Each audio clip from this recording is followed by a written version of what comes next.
Shalom Bapak Ibu. Puji nama Tuhan, kita boleh kembali bertatap muka seperti ini. Kita bersyukur kalau Tuhan masih beri kita kekuatan, kesehatan. Walaupun saat ini kita masih harus berjauhan, tapi kita percaya Tuhan punya rencana di balik setiap apapun yang terjadi di kondisi saat ini. Mari Bapak Ibu, kita mau siapkan hati kita mau masuk dalam penyembahan. Bapak yang baik, terima kasih Tuhan Yesus. Kami mengucap syukur Tuhan untuk segala perbuatan-Mu yang ajaib dalam hidup kami. Kami tahu Tuhan, walaupun kami terpisah dengan jarak Tuhan, kami percaya bahwa kasih-Mu tidak pernah meninggalkan kami. Dan ada waktunya nanti Tuhan, kami akan kembali berkumpul dengan situasi yang lebih baik bagi Tuhan. Hari ini Tuhan, kami mau siapkan hati kami. Kami mau datang kepada-Mu Tuhan. Kami mau menaikkan ucapan syukur kami yang terbaik bagi Tuhan. Mari Bapak, penuhi kami Tuhan. Penuhi kami dengan roh pujian penyembahan. Kami mau siap Tuhan untuk menyembah Tuhan. Haleluya.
dan bersandar kepadamu Tuhan.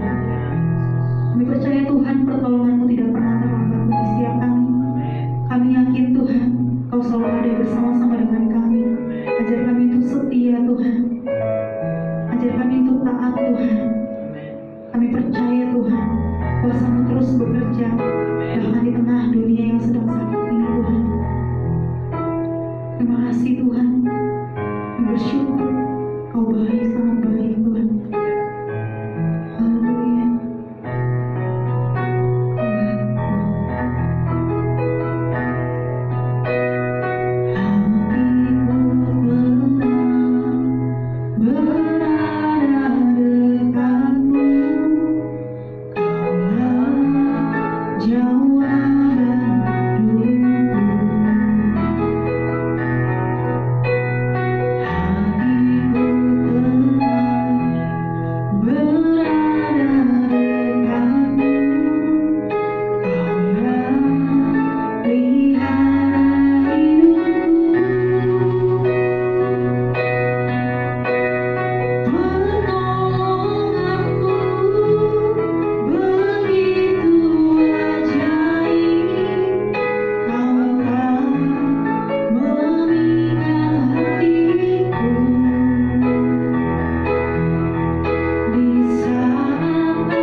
oleh pertolongan-Mu lah nyata kasih-Mu di dalam kami.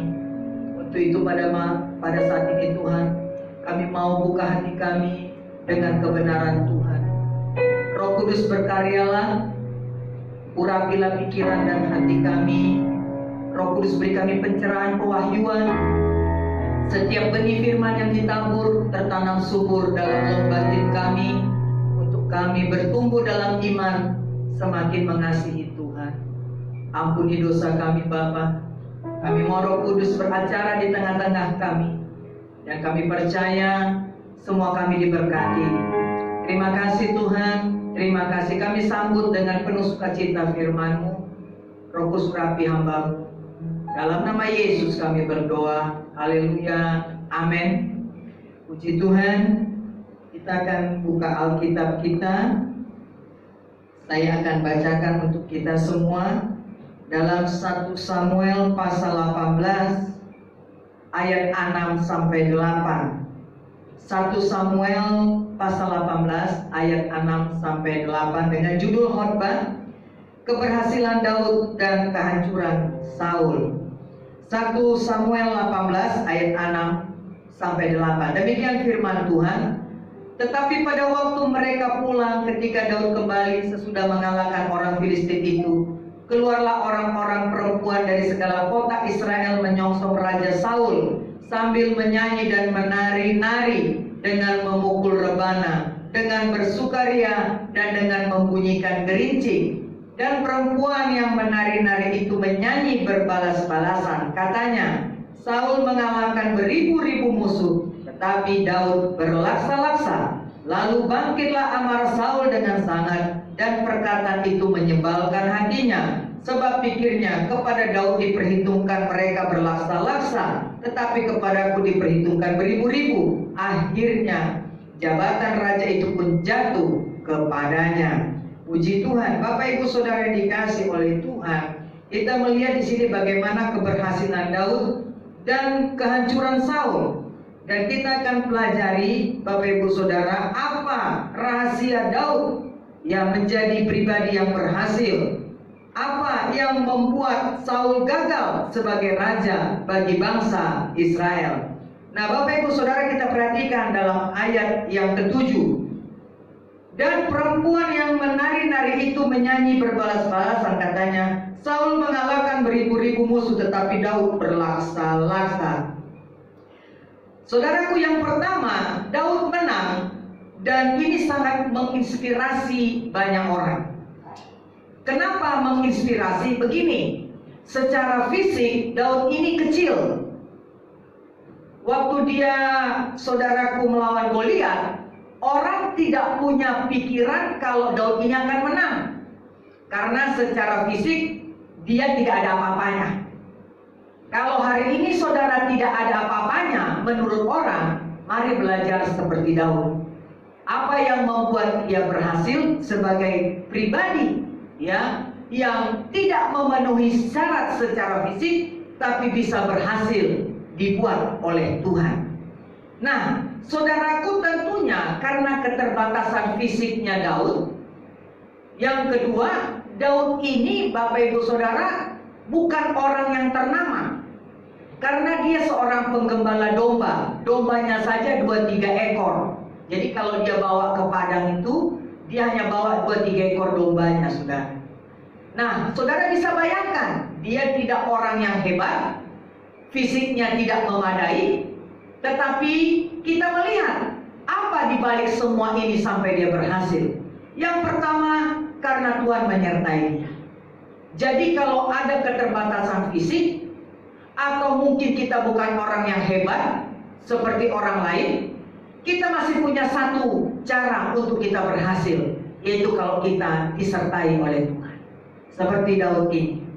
Nah, saudaraku, ternyata Tuhan menyertai seseorang bukan karena fisik, ya, tetapi Tuhan bisa berpihak kepada Daud. Ini faktor yang sangat penting. Kenapa? Karena yang membuat Daud menang adalah Tuhan. Jadi bukan karena kuat dan hebatnya Daud, tetapi karena Tuhan. Bayangkan, Daud itu punya senjata seperti ketapel.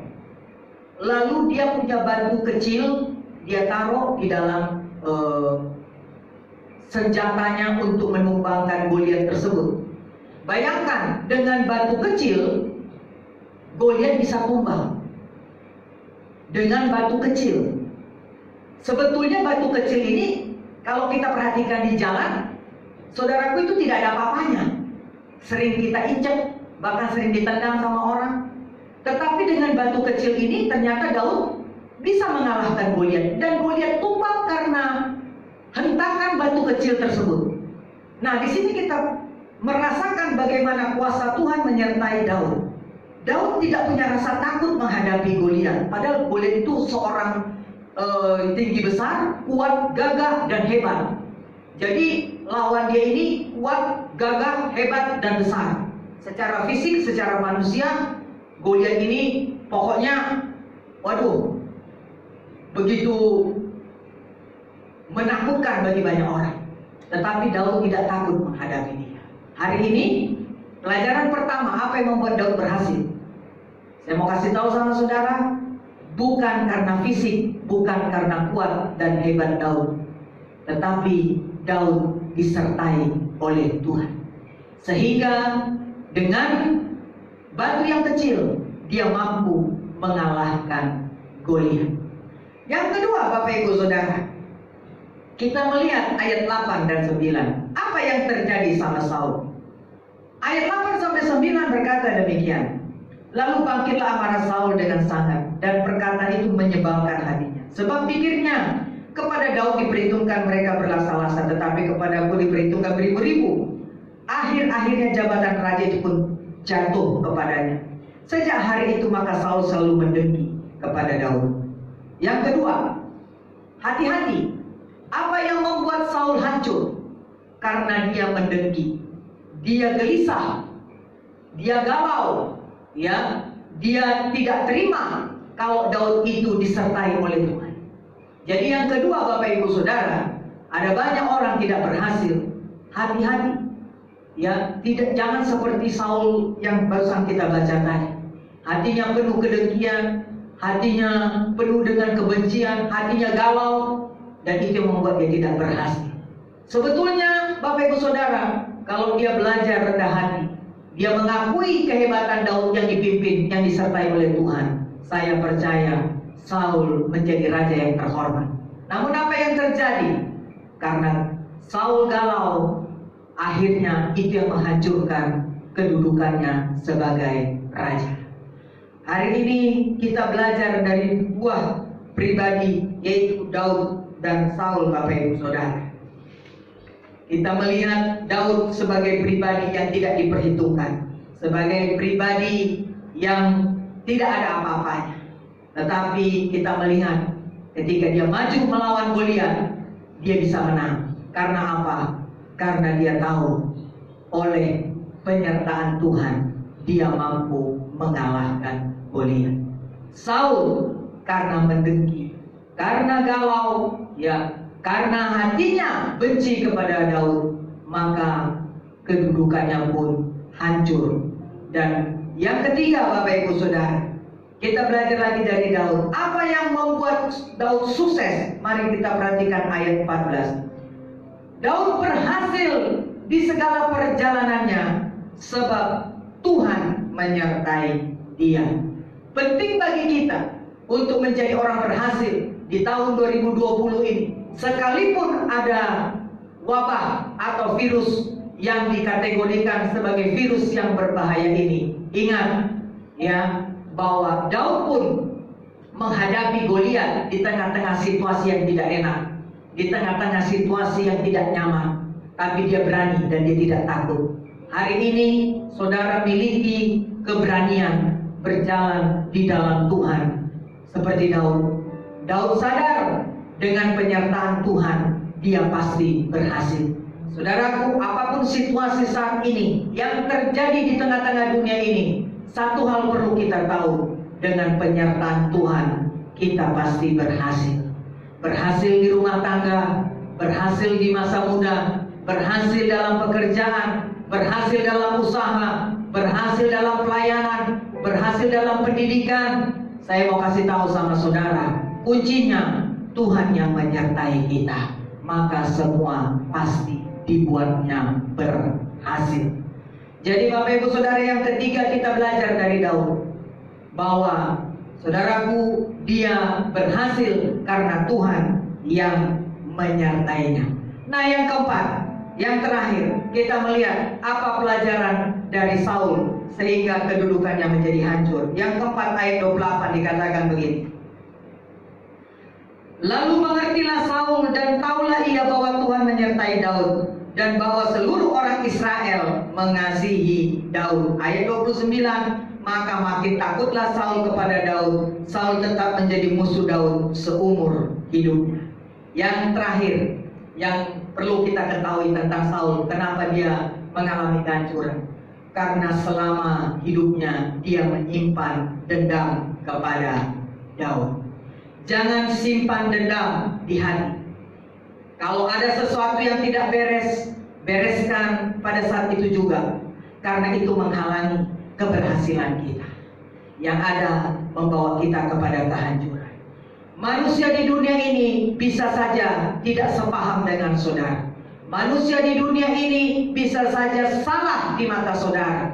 Tetapi jangan sampai kekecewaan kepada manusia membuat saudara dendam.